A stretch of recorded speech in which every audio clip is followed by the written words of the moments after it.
Hi there. I'm really getting fed up with these talks about austerity measures.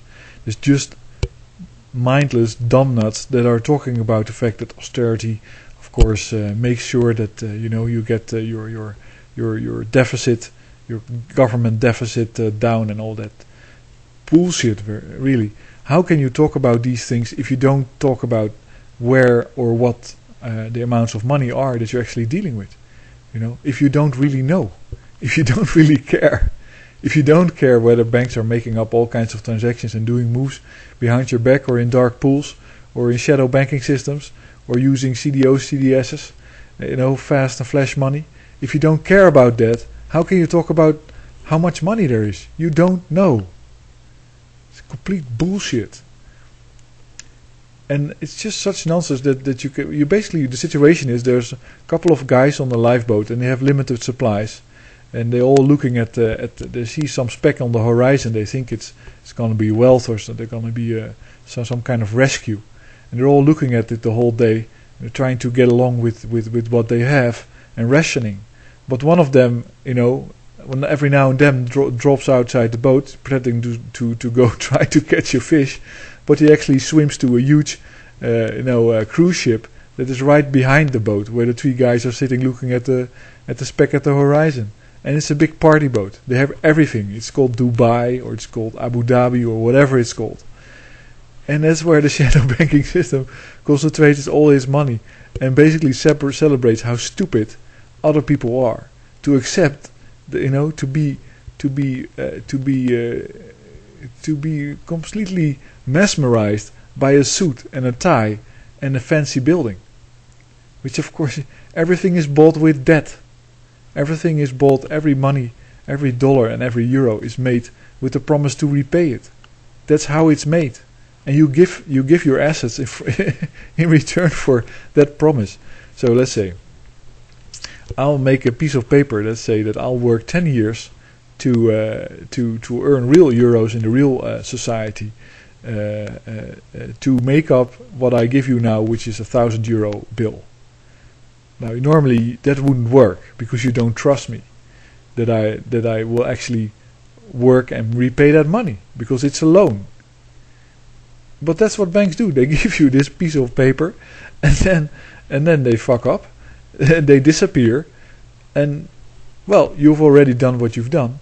And the whole irony is, of course, and I had a discussion about it yesterday, that society can sustain these types of consumption and creation of money. So there is no debt. There's only debt if there is a need somewhere.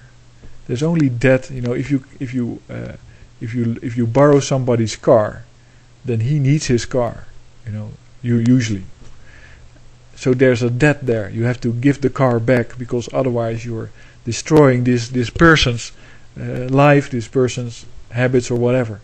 And the same goes with fuel. If if there's 5 fishermen with motorized boats and one of them borrows fuel from the other, then it has to be replaced because otherwise the other fishermen cannot fish. With banks, that's just not the case. You create a debt, but there's no need. There's only want. That's something different. There's only, oh yes, you have to give me back my money because you were always also going to give me back my interest payment. And I'm not telling you that I'm actually dealing behind your back and behind everybody's back and completely invisible to the public in dark pools and off-balance sheet accounts. And I'm completely broke. I don't have any money yet. But it doesn't matter because I can write down here. You now owe me $1,000. Therefore, I can give you $1,000.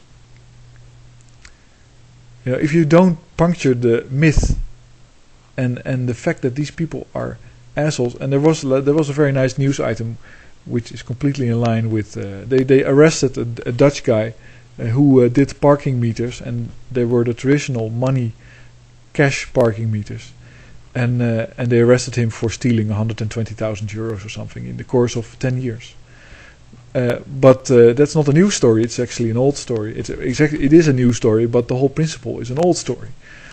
That they had the same parking meters in Amsterdam, and they found out that the people had been siphoning off hundreds of thousands of guilders, because it's a long time ago, from these parking meters. And they replaced everybody, And then 5 years later, they found that again they were siphoning up all this money, because the thing is, you go to the parking meter, you have a key, you open it up, and there's all these quarters in it, and you can put them in the money bag, or you can put them in your pocket. Nobody's watching, so you can do it. It's just, and I guess you can basically, just like you can have in logic science, you can have model cases like an NP-complete problem is a problem that you really can't solve in any real time if it's a complexity more than 10. It doesn't mean anything to you, but there's problems that are very, very difficult to solve that you only can solve with quantum computers. So then there are responsibilities that you cannot give to people because they have a quality of corruptibility that is just beyond. It can't work.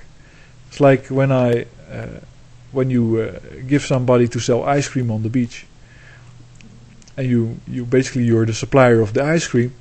You can give them well, okay, that works pretty well. But I personally sold ice cream which is with these little balls that you get out of a big bucket, and I bought the ice, so that was 125 guilders per bucket of vanilla or stracciatella or whatever the ice was, and then I make a number of balls with it that I put on the cone and I give to the people. And of course, it's my decision whether it's if you're the ice supplier, you really have to settle for, just buy the bucket for 125 guilders, because you cannot determine how much, ice cones I'm gonna sell, how big the cones are, and how much money I'm willing to give you. There's many of these jobs where you basically you have the first owner of the money received, and the first owner of the money received can determine whether he wants to, how much he wants to keep for himself. That's what bankers do. They have the first ownership of money, always, and they can simply determine what they do with it.